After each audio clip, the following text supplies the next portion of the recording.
Until recently, the earliest known UFO sighting was thought to have occurred near La Spezia, Italy in 1558. But on a recent trip to Japan, I met with that country's premier ufologist and learned that Japan, too, has a rich history of UFO sightings that are far more ancient, dating back thousands of years. The rise and fall of Japan's great empires has been scrupulously documented, creating for posterity an intimate history unprecedented in its detail. And among those details, there are strange accounts and artifacts of unearthly encounters dating back thousands of years. Konichi Arai has studied UFOs since his days in the Japanese Air Force in the late 1940s. He has collected sculpture from the Dogu period, dating back as early as 1000 BC. What these figures depict is still not known. If you look at the Dogu sculptures, they resemble aliens. I'm not positive, but I think it's a great possibility. They are some type of non-human being. Arai's extensive collection of UFO material is now housed in a library he created and opened to the public in 1979. I have so many books on UFOs, and within Japan, there are not many people that have a library as extensive as mine.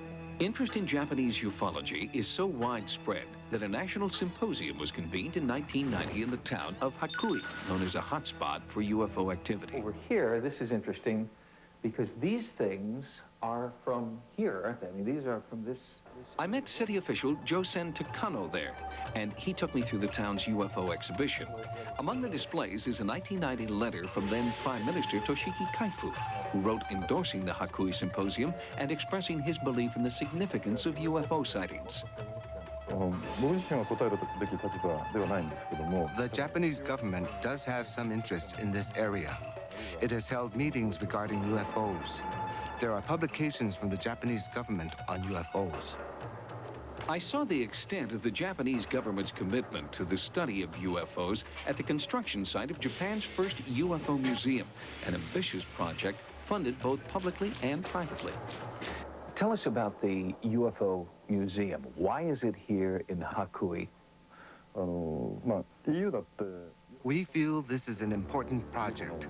Hakui has historically had many UFO sightings and is part of the UFO culture.